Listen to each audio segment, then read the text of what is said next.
Once upon a time, there was an old man who had 3 sons. All 3 loved their father deeply. Even though each of them carried a deep sadness, they believed that he didn't love them equally. The eldest son was athletic and competitive, always excelling in every challenge he faced.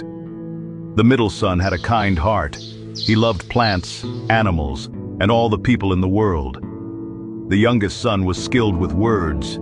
He could persuade anyone and knew exactly when, how, and what to say to achieve his goals. One evening, the 3 brothers gathered together and shared their grievances. The eldest son said to his brothers, "Father loves you 2 more than me. He always speaks so gently and lovingly to the middle brother, and he listens to the youngest and does whatever he says." The middle son responded, "No, Father loves you 2 more. He constantly praises you, eldest brother, and yes, he listens to the youngest and follows his advice." Finally, the youngest son, irritated, exclaimed, You're both wrong. Father likes you too, and he doesn't care about me at all.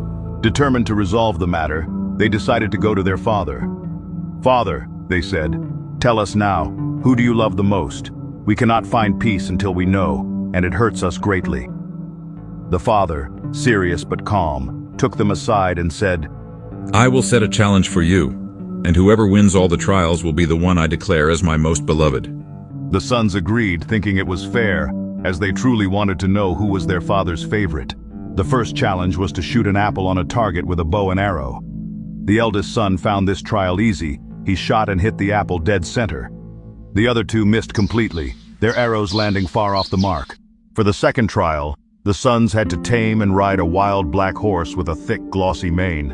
The eldest son, confident in his strength, approached the horse and tried to subdue it by force.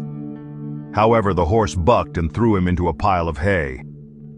The youngest son tried next, speaking softly to the horse, attempting to calm it with his words. But the horse didn't seem to understand and threw him aside as well.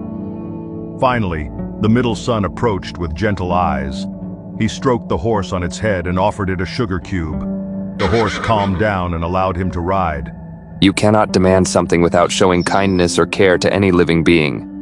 For the third and final trial, the sons were tasked with helping a beggar become an honorable man with work and a home. The eldest son went first. He walked straight to the beggar and said sternly, "You! Go find a job instead of begging on the streets." Frightened, the beggar moved to another spot, but did not change his ways. The middle son approached next. He handed the beggar some money and said, "Take this, but please use it wisely. Go find work and make an honest living." The beggar thanked him and put the money in his pocket, but he remained where he was, unwilling to change. Finally, the youngest son sat down beside the beggar and spoke to him. Let me tell you a story about how life can change if you take the first step. Moved by his words, the beggar stood up, went home, cleaned himself up, and began a new, honest life. When all the trials were complete, the brothers were confused. Each had clearly won 1 trial. The father gathered them and spoke slowly and wisely. "You see, my sons, I knew from the beginning that each of you would succeed in your own way. The eldest is strong and determined, the middle is kind and compassionate, and the youngest is wise and persuasive.